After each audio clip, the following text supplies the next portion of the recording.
نحمدہ ونصلی ونسلم علی سیدنا ونبینا ومولانا وملجانا ومأوانا محمد رسول النبی الکریم الامین المکین الرؤوف الرحیم اما بعد فاعوذ باللہ من الشیطان الرجیم بسم اللہ الرحمن الرحیم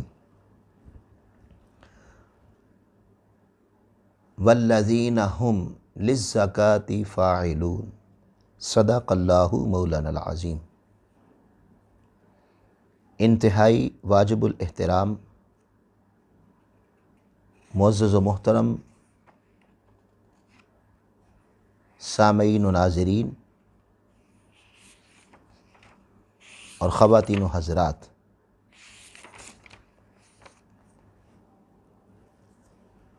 بحمد اللہ تعالی ہم درس عرفان القرآن کی اس مبارک علمی نشست میں حاضر ہیں۔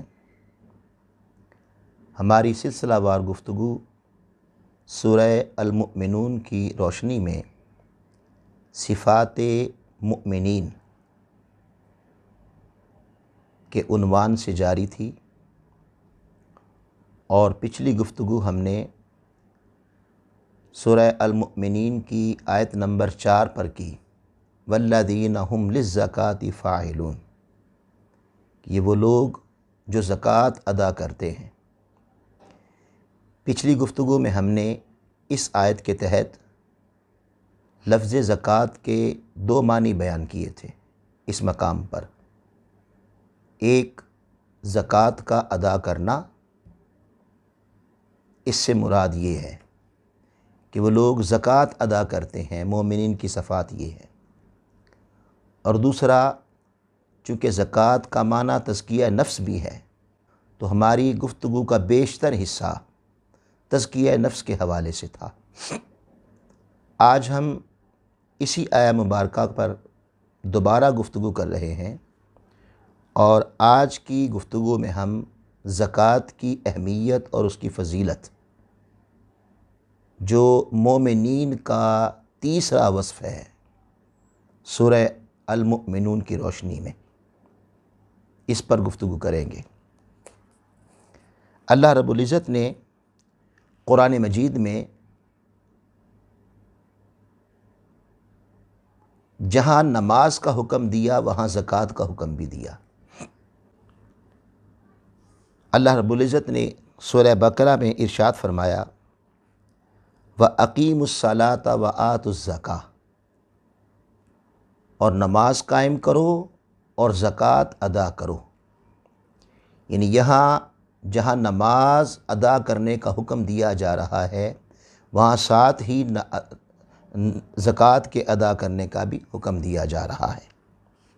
اسی طرح آقا علیہ الصلوۃ والسلام سے مخاطب ہو کر دوسرے مقام پر اللہ پاک نے فرمایا، خذ من اموالہم صدقۃ تطہرہم وتزکیہم بہا، اے محبوب صلی اللہ علیہ وآلہ وسلم، ان کے مال سے زکوٰۃ کی تحصیل کرو، زکوٰۃ لو، اور وہ زکوٰۃ لے کر جس سے تم انہیں ستھرا اور پاکیزہ کر دو۔ یعنی مال کی زکوٰۃ لو اور اس سے انہیں اور ان کے مال کو پاکیزہ کر دو۔ تو گویا زکوٰۃ کا ادا کرنا یہ مال کی طہارت اور بندے کے اعمال کی طہارت کا باعث بنتا ہے۔ پھر اللہ رب العزت نے ایک اور مقام پہ ارشاد فرمایا، وَرَحْمَتِي وَسِعَتْ كُلَّ شَيْءٍ، اور میری رحمت ہر چیز کو گھیرے ہوئے ہے، ہر چیز پر وسیع ہے۔ فَسَأَكْتُبُهَا لِلَّذِينَ يَتَّقُونَ وَيُؤْتُونَ الزَّكَاةَ، اور میں نے اپنی اس رحمت کو لکھ دیا ہے ان لوگوں کے لیے جو صاحبان تقویٰ ہیں، اور ان لوگوں کے لیے جو زکوٰۃ ادا کرتے ہیں۔ تو گویا اللہ کی رحمت جو ساری کائنات پر وسیع ہے، اگر کوئی اللہ کی رحمت سے حصہ وافر لینا چاہے تو وہ اپنے مال کی زکوٰۃ ادا کرے۔ اللہ پاک فرما رہا ہے کہ زکوٰۃ ادا کرنے والوں کو میری رحمت اپنے دامن میں ڈھانپ لیتی ہے۔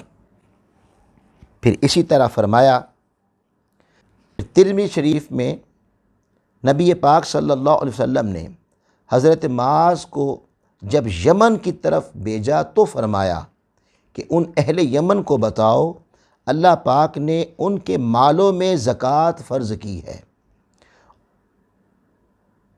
اور مالداروں سے وہ زکوٰۃ لے کر غرباء اور فقراء میں تقسیم کرو۔ پھر اسی طرح الترغیب والترہیب کتاب الصدقات میں ایک حدیث پاک آئی ہے کہ آقا علیہ الصلوۃ والسلام نے ارشاد فرمایا تمہارے اسلام کا پورا ہونا یہ ہے کہ تم اپنے مالوں کی زکوٰۃ ادا کرو۔ یعنی اگر تم مال کی زکوٰۃ نہیں دیتا جو شخص، تو اس کا مطلب یہ ہوا کہ اس کا اسلام ابھی نامکمل ہے۔ گویا زکوٰۃ کی ادائیگی اسلام کو مکمل کرتی ہے۔ اسی طرح ایک اور جگہ پہ فرمایا المعجم الکبیر میں آقا علیہ السلام نے جو اللہ اور اس کے رسول پر ایمان رکھتا ہو اسے لازم ہے کہ اپنے مال کی زکوٰۃ ادا کرے۔ گویا زکوٰۃ اللہ اور اس کے رسول پر ایمان پر دلالت کرتی ہے۔ حضرت انس بن مالک رضی اللہ تعالی عنہ سے مروی ہے کہ رسول پاک صلی اللہ علیہ وآلہ وسلم نے فرمایا اپنے مال کی زکوٰۃ نکال کہ وہ پاک کرنے والی ہے، تجھے پاک کر دے گی۔ یہ المسند امام احمد بن حنبل میں ہے کہ گویا زکوٰۃ سے مال سے زکوٰۃ ادا کرنا یہ مال کو بھی پاک کرتا ہے اور صاحب ادا جو زکوٰۃ ادا کرنے والا ہے اس کو بھی پاک کرتا ہے۔ تو طہارت اور پاکیزگی زکوٰۃ کی صورت میں مال کو بھی ملتی ہے اور ادا کرنے والے کو بھی عطا ہوتی ہے، یعنی اس کے گناہ معاف ہو جاتے ہیں، اسے سخاوت ملتی ہے، لوگوں کا درد اس کے دل میں آتا ہے، اور اس سے بڑی طہارت اور کیا ہے انسان کے لیے۔ پھر آقا علیہ الصلوۃ والسلام نے ارشاد فرمایا کہ جس نے اپنے مال کی زکوٰۃ ادا کر دی بے شک اللہ پاک نے اس سے شر کو دور کر دیا۔ المعجم الاوسط یعنی زکوٰۃ کے ادا کرنے سے بہت سارے شر ہیں انسان کے لیے، اس کے اپنے نفس کا شر ہے، اس کی اولاد کا شر ہے، معاشرے کے ظالموں کا شر ہے، دیگر بہت سارے شریر لوگوں کے شر ہوتے ہیں۔ اللہ رب العزت کہ رسول صلی اللہ علیہ وسلم اللہ کے رسول نے فرمایا کہ جب بندہ مال کی زکوٰۃ دیتا ہے تو اس کا ایک فائدہ یہ بھی ہے کہ وہ اپنے نفس کے شر سے بھی محفوظ ہو جاتا ہے، اور اس کے سوا جتنے شریر لوگ ہیں ان کے شر سے بھی محفوظ ہو جاتا ہے۔ پھر آقا علیہ الصلوۃ والسلام نے زکوٰۃ کے متعلق فرمایا کہ اپنے مالوں کی زکوٰۃ دے کر مضبوط قلعوں میں کر لو اور اپنی بیماریوں کا علاج خیرات سے کرو۔ سنن ابی داؤد۔ گویا زکوٰۃ کا ادا کرنا مضبوط قلعہ ہے۔ کیا معنی کہ آفات و بلیات اور مصائب و رنج و الم سے اللہ رب العزت زکوٰۃ ادا کرنے والے کو محفوظ فرما دیتا ہے۔ پھر آقا علیہ السلام نے فرمایا خشکی اور تلی میں جو مال ضائع ہوا وہ زکوٰۃ نہ دینے کی وجہ سے تلف ہوا ہے، مجمع الزوائد میں۔ یعنی اگر کوئی زکوٰۃ ادا نہیں کرتا تو اس سے سیلاب آ گئے، فصلیں تباہ ہو گئیں، زلزلے آ گئے، مکانات تباہ ہو گئے، جائیدادیں کاروبار اجڑ گئے، سب کچھ لٹ گیا۔ اس کی بنیادی ایک وجہ یہ ہوتی ہے، آقا علیہ السلام نے فرمایا کہ لوگ زکوٰۃ ادا نہیں کرتے۔ اگر زکوٰۃ ادا کریں تو مال تلف نہ ہو، اور مال تلف نہ ہونے کی جو صورتیں ہیں اللہ انہیں روک لے گا۔ سیلاب رک جائیں گے، اور اسی طرح زلزلے اور تباہیاں رک جائیں گی۔ یہ مال زکوٰۃ نہ ادا کرنے کی وجہ سے بھی اللہ تعالیٰ کی طرف سے گرفت آتی ہے۔ پھر ایک جگہ آقا علیہ السلام نے فرمایا زکوٰۃ کا مال جس مال میں ملا ہوگا، یعنی جس نے زکوٰۃ ادا نہیں کی اور زکوٰۃ کا مال ساتھ ہی ہے، تو فرمایا اسے تباہ و برباد کر دے گا۔ یعنی بہت سارے مصائب گھروں میں آتے ہیں، بندوں پہ آتے ہیں، ہم دیکھتے ہیں بڑے بڑے امراء لوگ مصیبتوں میں مبتلا ہوتے ہیں، بیماری آتی ہیں، پریشانیاں آتی ہیں، تباہیاں آتی ہیں۔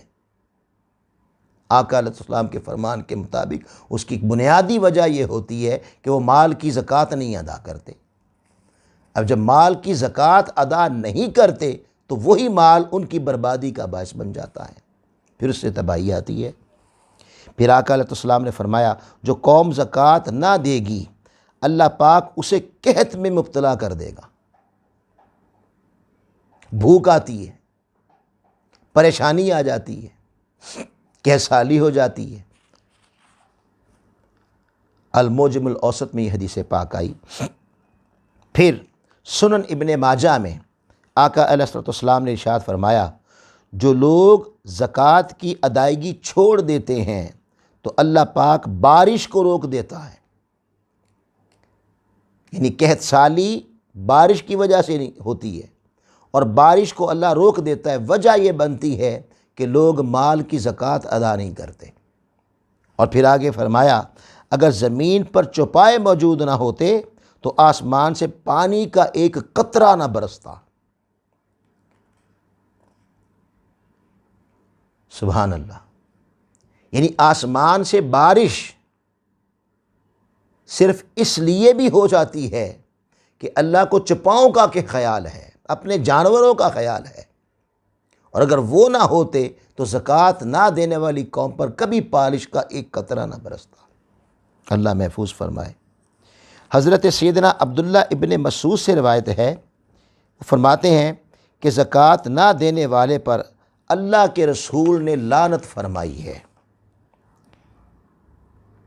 اللہ کے رسول نے لعنت کی ہے جو شخص زکوٰۃ ادا نہیں کرتا۔ پھر آقا علیہ السلام نے فرمایا زکوٰۃ نہ دینے والا قیامت کے دن دوزخ میں ہوگا، یہ باعث عذاب بھی ہے۔ پھر ایک مقام پر حضور علیہ السلام نے ارشاد فرمایا دوزخ میں سب سے پہلے 3 شخص جائیں گے، اور ان میں سے ایک وہ مالدار ہوگا جو اپنے مال میں اللہ پاک کا حق ادا نہیں کرے گا، یعنی زکوٰۃ ادا نہیں کرے گا۔ تو زکوٰۃ قیامت کے دن باعث عذاب بھی ہوگی، اور سب سے پہلا شخص داخل ہونے والا وہ مالدار ہے جو اپنے مال سے زکوٰۃ نہیں دیتا۔